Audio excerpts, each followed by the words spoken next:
Pour cette conférence, découvrons ensemble le portrait de l'un des orateurs.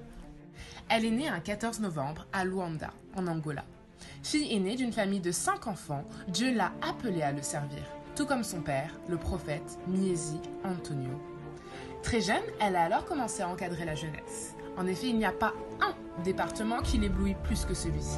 Elle s'est donc occupée de cette jeunesse, ayant été une mère pour plusieurs. Et suite à cela, elle a été consacrée pasteur en Belgique. Et depuis, elle sert Dieu à l'école biblique Centre Réma. Qu'il est le chemin, la vérité. Quand tu rentres dans le chemin de Jésus, tu rentres dans la vérité. Tu retrouves le chemin et tu as la vie.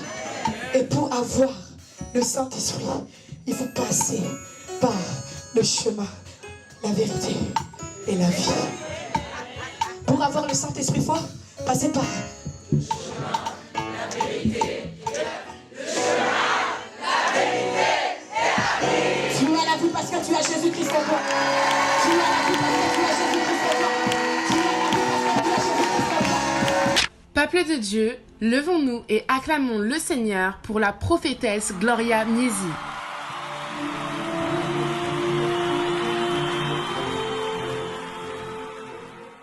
Bonsoir à tous, alors je suis en direct avec la prophétesse Gloria Miezi. Bonsoir prophétesse. Bonsoir ma soeur. Comment allez-vous? Très bien, par la grâce de Dieu, ça va. Alors je vais vous interviewer quelques minutes concernant donc notre conférence, la CEJ. Alors comment avez-vous vécu cette conférence en ce jour? Premièrement, je rends grâce à Dieu parce que je pense chacun de nous a pu recevoir quelque chose de la part de Dieu. Et si je dois parler de moi personnellement, je pense que le Seigneur est en train de remplir. Parce que je ne suis pas justement venue pour prêcher, mais je suis également venue pour recevoir. Et ce que j'attends de la part de Dieu, depuis hier, je le reçois. Donc pour finir, avant que nous puissions finir, l'onction va déborder. Amen. L'onction va déborder. Alors pour les personnes qui nous suivent en direct et qui n'ont pas pu malheureusement être présentes, est-ce que vous pouvez résumer votre message en quelques mots, en quelques lignes? Waouh, en quelques lignes.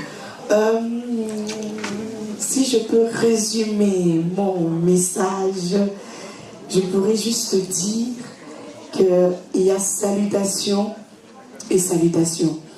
Il y a des salutations que nous recevons. Ces salutations viennent pour apporter un plus dans notre vie. Il y a des salutations que nous recevons. Ces salutations suscitent et ressuscitent quelque chose dans nos vies. Il y a d'autres personnes, je peux dire, qui viennent pour nous rabaisser plus bas. Mais il y a d'autres personnes qui viennent pour nous relever. Donc, voilà. Amen. Amen. Est-ce que vous pouvez résumer en 3 mots, juste 3 mots, cette journée? En 3 mots. Waouh, waouh, waouh. Amen. Non, c'était waouh. Quand Dieu rassemble son peuple et il donne aussi quelque chose, je pense que c'est la force. Parce que, comme j'ai dit dans ma prédication, que tous ceux qui s'approchent de l'Éternel doivent s'attendre à 2 choses. Ou bien doivent savoir 2 choses. Premièrement, que Dieu existe. Et la deuxième des choses, qu'il est le rémunérateur de tous ceux qui le cherchent. Et j'ose croire que toute personne qui était venue avec une soif, avec une attente de la part de Dieu, Dieu a pu combler le vide. Amen. C'est ça. Quel message d'encouragement est-ce que vous pouvez apporter, est-ce que vous pouvez donner à la jeunesse en général, y compris la jeunesse de l'appel de l'Éternel, un message d'encouragement? D'abord, je commencerai par la jeunesse de la maison. Amen. Je commencerai par la jeunesse de la maison, disant que c'est une jeunesse bénie. Et c'est une, comment dirais-je ça, les Français, c'est une génération montante.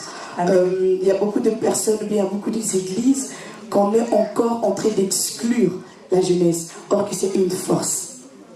Et je pense que la jeunesse de paix de l'Éternel est une force non seulement pour l'Église, mais aussi pour la nation. Et si je peux parler pour tous les autres jeunes qui sont en train de nous suivre en ce moment, j'aimerais juste dire de ne pas se distraire ou de ne pas s'éparpiller, mais de rester focalisé sur une seule personne, la personne de Jésus. Et que, étant que jeunes, nous devons encore, ou bien nous avons un mandat de faire dans ce monde, c'est de bouleverser. Et la personne qui peut nous aider, c'est le Saint-Esprit. Et je ne cesserai pas de dire que la personne qui doit être ton meilleur ami dans ce temps, c'est le Saint-Esprit. Et le Saint-Esprit, on ne le trouve pas, comment dirais-je, dans les rues, dans le coin. Mais le Saint-Esprit, il faut le désirer. Et le seul endroit où tu peux le trouver, c'est quand tu es dans l'intimité. Donc si tu te trouves encore dans les parvis, là où il y a tout le monde, la distraction, les querelles, je t'invite à rentrer dans les lieux très saints parce que le voile a déjà été déchiré. C'est fort, amen. C'est la fin de notre interview. Merci beaucoup. Je vous salue. On se retrouve bientôt et même tout de suite pour notre prochaine interview. Amen.